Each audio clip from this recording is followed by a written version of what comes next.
Raising Tech is your guide to understanding the role technology plays in your senior living business strategy and day-to-day operations.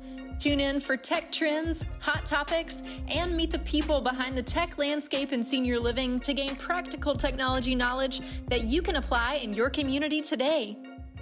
Hello, and welcome back to Raising Tech. I'm Rachel Lugge with Parasol Alliance, and today we are diving into all things resident technology, one of the hottest tech topics in senior living today. Resident technology programming is so popular, in fact, that we are dedicating 2 episodes to this topic.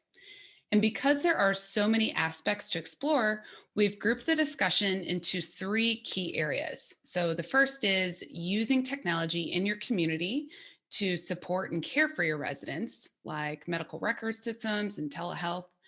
The second would be residents using technology in your community, such as smart home devices and resident engagement platforms.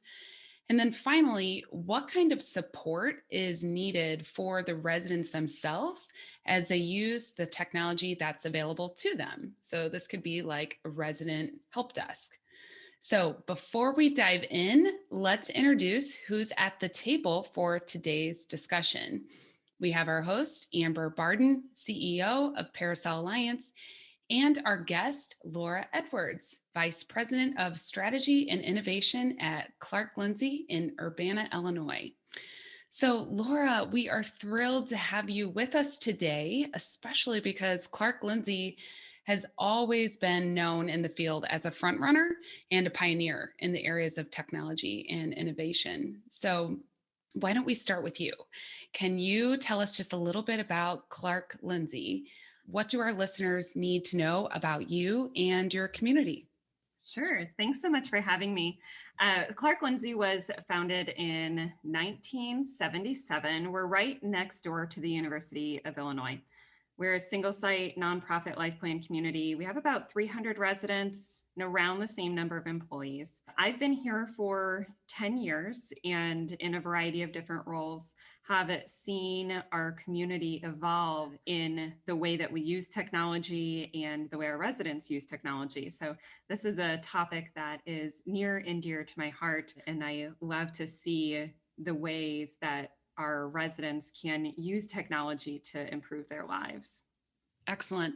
And Amber, for anybody who might be tuning in today for the first time, can you tell us just a little bit about yourself and Parasol Alliance? Sure, Rachel. I'm Amber Bardon. I am the CEO of Parasol Alliance. Parasol Alliance is a technology solutions company. We focus exclusively in the senior living industry, and we provide strategic technology solutions as well as day-to-day IT support. All right. Thank you. Well, thank you both. I am so excited about today's conversation. So to get started, why don't we start with the big picture? Let's start with innovation. Why is resident technology, why is innovation in resident technology and senior living so important today in this very moment, perhaps versus even a couple years ago? Rachel, this is definitely a big area of demand, and we're seeing this at all of our client locations. We have an open project or a project in the roadmap focused on resident technology for pretty much all of the communities that we work with. Most of the projects are focused around resident engagement applications, and in the communities that are working on campus expansion projects, including Clark Lindsey, we're looking at things like smart home applications, or we'll get into this a little bit more with the conversation with Laura, even things like robotics and other ways that we can be innovative with solutions for residents when it comes to technology. We're also seeing much more of a demand for our Tech at Home program, which is a technology support service offered directly to the residents. And that actually, we saw much more of a demand for that with COVID. You know, one of the things that we've heard Ziegler say is that COVID had technology as a silver lining, and we definitely see the adoption and acceleration of technology use, not only in the senior living community staff, but definitely on the resident side. And just, I think the overcoming of some of the fear of technology use and more of an appetite for technology in the senior population. And that, led to just really more use and adoption of technology overall. So, Laura, can you tell us a little bit about what's been going on specifically at Clark Lindsey around this aspect of technology with the seniors? The way we see it, residents are at the center of our why we do what we do. We acknowledge that as a community, we can only be as technologically advanced as our residents are willing to be. If we support residents in the technologies that they want to use to live their best lives, they will be more willing and more efficient users of the technologies that we as an organization wish to adopt, especially to optimize our operations. And this is exactly why we never skip over that resident technology piece in our strategic planning process. I love that you start with the why, and the residents are at the center of your why as far as, the philosophy and kind of the approach that you're taking with your technology planning for residents. We know the why and what's driving your philosophy towards technology in your community. You've adapted some really unique and multifaceted resident technology programming. Can you describe some of that programming, what you're currently doing at Clark Lindsey, and how the programming has impacted your residents in their day-to-day? Sure. We're pretty lucky to be neighbors with the university, which influences the perspectives of our residents. When they come to live at Clark Lindsey, they're coming in with a preset beliefs around technology. And by that, I mean, our residents are more willing to try new things, learn about new technologies, and support the research around developing new technology in general, which in turn influences the philosophy that we can use to design our programming. For example, one piece that we've implemented a couple of years ago now is our innovation suite. We use one of our guest suites on our campus, and in it, we've installed a number of lifestyle and home automation technologies to create a welcoming and really non-intimidating space for residents to play with new technologies, to experience them in a home-like environment, to see how those technologies might improve their lives. So this space pre-COVID is still a functioning guest suite. So families can experience the technologies and see how some of those technologies might benefit their loved one or even themselves. We also have a satellite university research lab called Collaborations in Health Aging Research Technology, or CHART. It's a one-bedroom apartment that we rent to the university, and residents and community members can come in and participate in research around technology and aging right here on our campus, because driving to campus and finding parking on campus is overwhelming for me, let alone anyone who might be challenged with driving and vision and things like that. We host a Master's in Health Technology capstone project this fall. They'll be working on fall prevention technologies and passive sensors in our skilled care setting. So overall, technology is so invasive in our community, from digital signage, and right when you walk in the door, you sign in with an automated kiosk, and we have our portal kiosk stations throughout. It's really hard to ignore how prevalent technology is at our campus. Yeah, I mean, that's incredible. I think listeners are going to be very interested, in hearing how you got to that point. It's so multifaceted and so ingrained in your community and so visible throughout.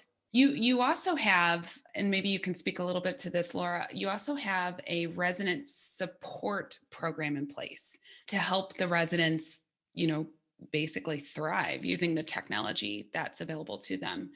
Can you tell us a little bit more about that?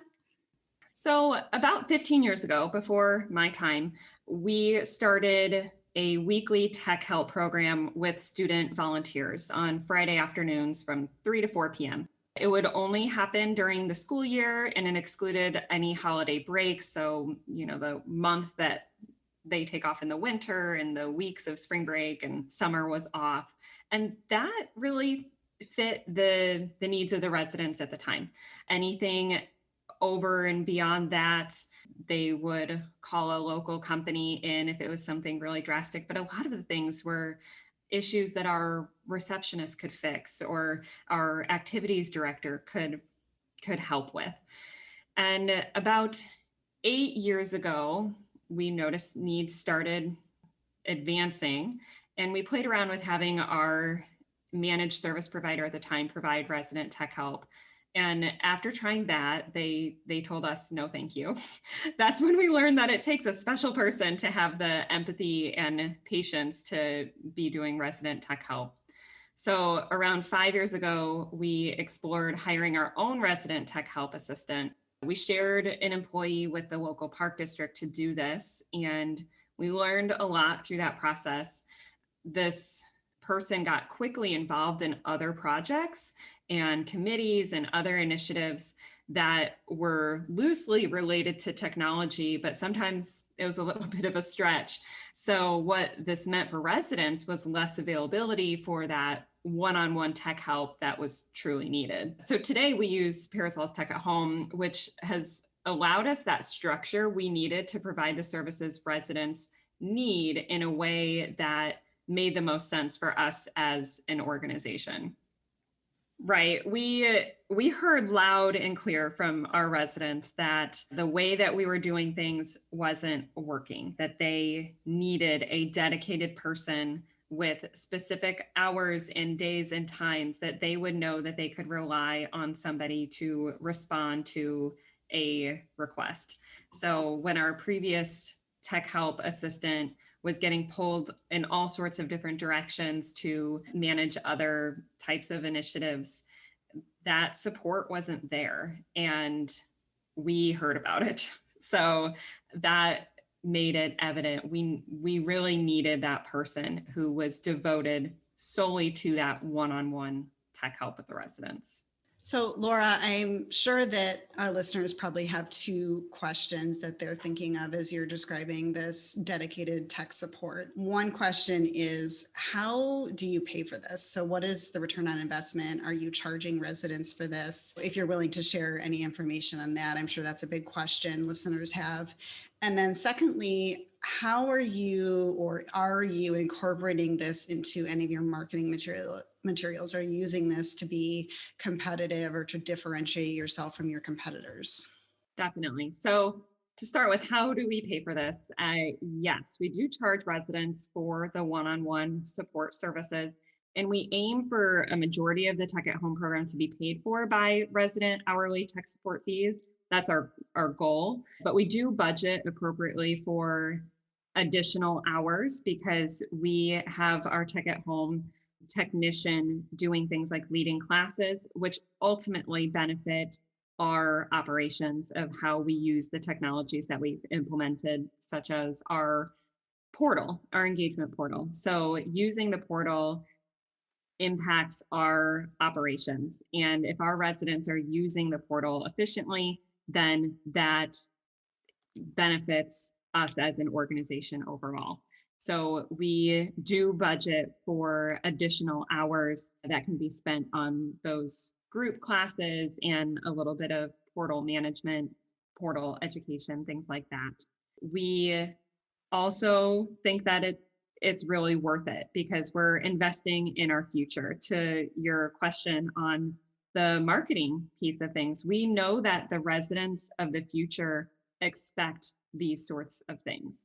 So we know by investing in these, we are investing in ourselves and the potential for a prospect to choose us over a competitor because we are with it in terms of technology.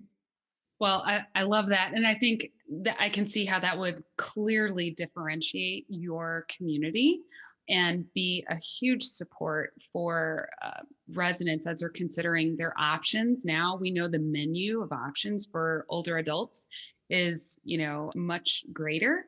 So I'm curious about, I'm thinking about the process and kind of our listeners, I think, are probably going to want to, they're probably thinking this is very attractive, like to have this culture of innovation, like, oh, I'd love to have something like that in our community. But, the steps in getting to that point may vary based on where a community is currently at. They, some communities might be a little further or behind in the process. Can you describe some of the steps that you took to maybe initially just get buy-in in this direction before you, as you developed this kind of strategy and supporting programming? So the first and most important piece, I believe, is the top leadership buy-in. So there needs to be 100% buy-in, enthusiastic support from the top leadership and the supporters of the strategic plan and the technologies or technology services that the organization is wanting to implement. Then beyond that, finding the right partner and or vendor who's going to be implementing these technologies with you. We've had our fair share of both good and bad experiences with vendors, whether or not they really get it and can fulfill what they say that they will and meet our expectations as an organization with fairly high standards for how we believe a technology should work. And then beyond that, getting the residents involved early. So we have residents involved in even the selection process of technology. So when we were looking at resident engagement portals, we had a resident on that selection. We actually had two residents on that selection committee with us. And we were strategic about the two residents that we picked. We picked one who was our most tech advanced resident we could think of that was asking for this sort of technology, who was wanting to put in their work orders themselves and order dinner delivery to their room without having to make a phone call and be able to look up a directory of residents, all those things that the portal would do. And then we selected a resident who describes herself as a technology Neanderthal. And we had them both sitting at the table with us as we were looking at different options for an engagement portal. And then those residents, even our Neanderthal, became one of our coaches and helped to roll out the portal to other residents. And when other residents knew that this resident, who usually is anti-technology, is standing behind this, that was huge. So I think in some ways it's a natural instinct to, oh, let's pick our most tech proficient residents to be a part of this, but to really intentionally pick at least one resident who is anti-technology to sit on those teams with you. Changing topics a little bit, Laura, I wanted to touch on another project we're currently working on, which is your campus expansion project. Given Clark Lindsey has such an innovative culture of technology, we've been having conversations about what does this look like for your new buildings that you're working on right now. And I know you and I have had multiple conversations about some of the frustrations we've experienced, specifically looking at how can some of these low voltage systems for the residents, specifically when it comes to life safety systems, be more of a concierge feel. So I know specifically we've had this conversation about traditional, nurse call systems. So why do they look like they were made in 1980? Why can't pendants look like Apple Watches? Why do the devices that go on the wall look like they're from 1970? Or these big, plastic, not attractive devices? And, we work together trying to talk to vendors, trying to find innovative solutions. And it's just, it's very frustrating that there hasn't been a lot of change in this area.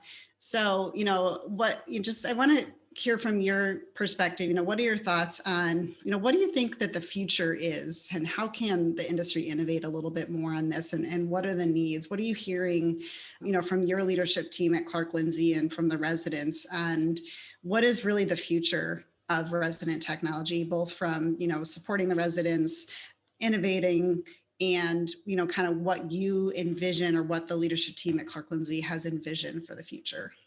You're right, Amber. It is incredibly frustrating to meet with vendors and look at their products and what they're offering. And I would never want to wear any of these devices that they're trying to sell us. These wearable pendants that are truly straight from the 70s, they're horrible. And when we ask, because we're fairly vocal when we talk to these vendors and say, why is your equipment so ugly? And they are clueless. They don't even know that their equipment is horrible looking. And it comes back to dignity for our residents. If I wouldn't want to wear this around my friends and family, why would we expect our residents to? So the more that we speak up as an industry on these things, that these are not meeting expectations. So the next time any of your listeners are meeting with a vendor, to be really honest about, this is not meeting expectations. The more that they hear that, the more it might actually sink in that they need to change what they're doing. And especially a lot of the big players in emergency response. I'm really disappointed in what's out there. And you would think, as the biggest players, that they would be embracing some innovation and some modern design for their devices that they're offering.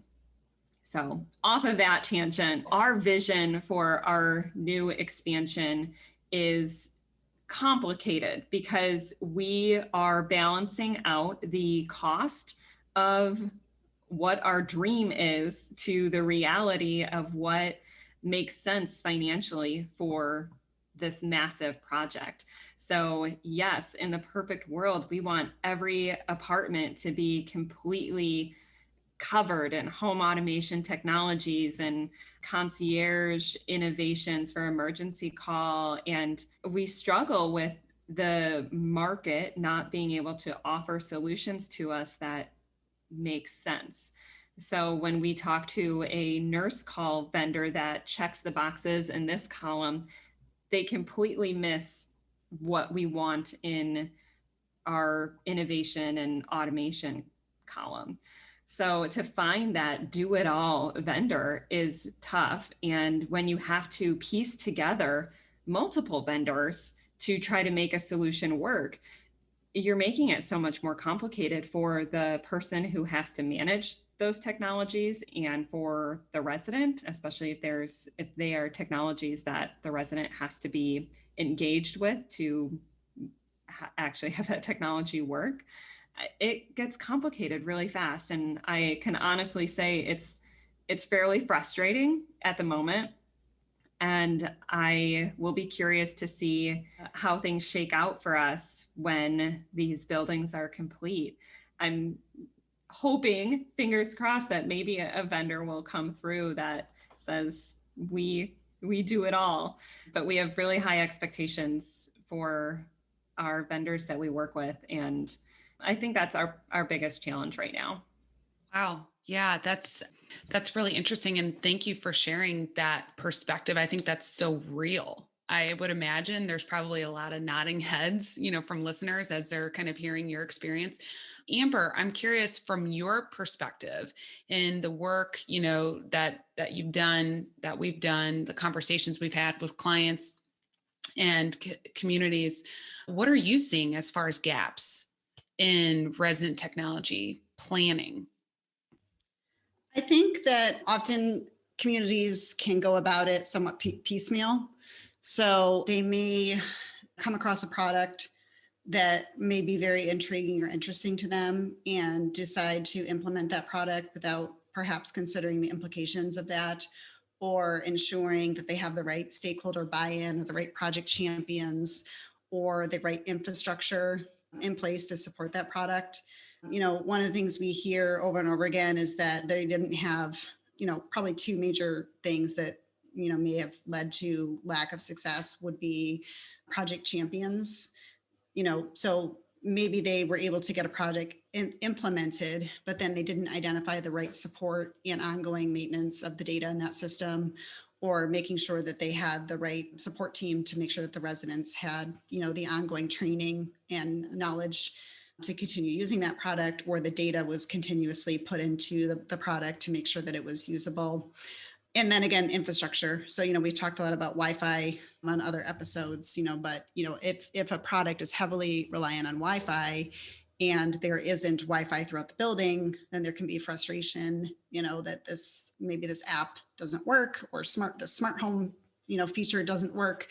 And really it's because there's an adequate Wi-Fi to support it. And then that can lead to a lot of frustration and then possibly abandonment of that product. So I would say, as much as possible, we always talk about strategic planning here, but having really that comprehensive plan of knowing, what are the pieces that need to happen, understanding the comprehensive approach and plan, making sure the right stakeholders and people are involved, and then understanding the full implications in the project life cycle, including, post-implementation support and ongoing training. All right, great. Well, let's close it out with a final question. So, because, we have listeners of various, backgrounds and size of organizations, if you could give a piece of advice to an operator who is, beginning this journey, or maybe they're, at some point in the journey, but maybe haven't achieved their full vision, what advice would you give a listener who's exploring a creative solution to meet their resident technology needs?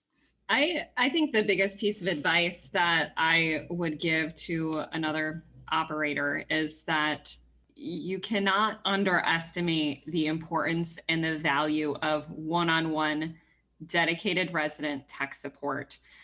We've tried lots of different options, and we have not found a better way to ensure success of the adoption of technologies on our campus is through that one-on-one dedicated resident tech support. Great. Thank you. Thank you so much, Laura. What about Amber? Anything else kind of in closing that you would give as far as advice for listeners?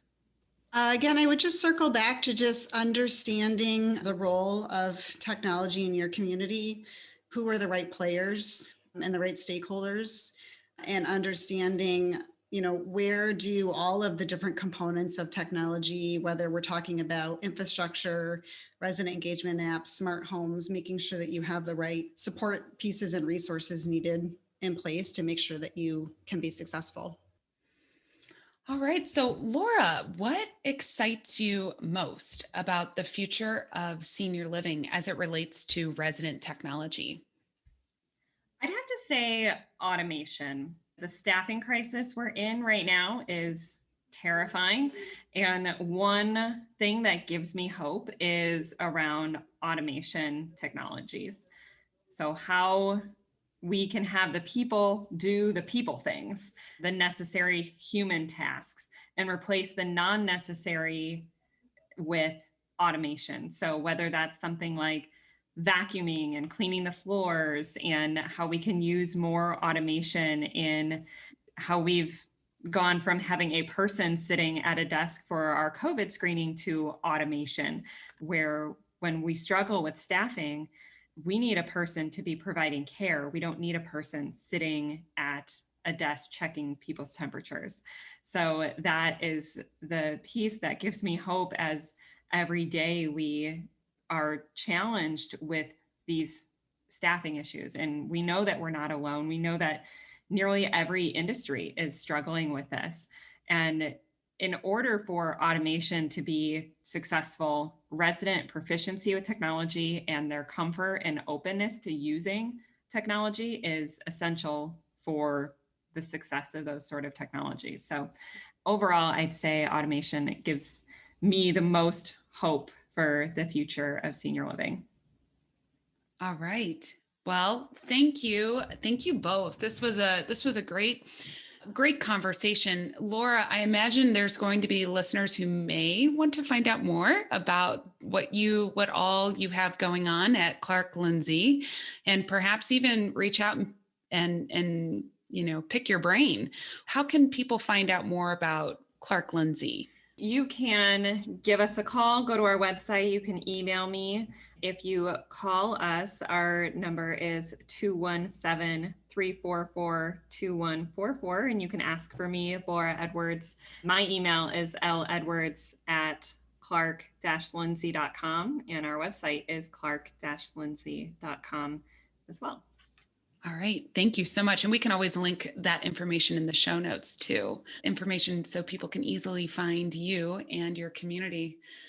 So I think that's a wrap for today. Thank you everybody for listening to another episode of Raising Tech. And thank you, Laura Edwards, our guest. We were so enjoyed having you and having this conversation. Amber, thank you again.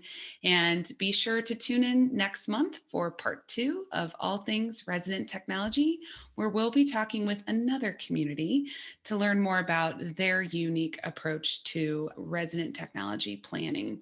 All right, we look forward to catching up with everyone next month. Thanks for listening to Raising Tech, where we help senior living communities unlock the power of transformational technology. This podcast is powered by Parasol Alliance.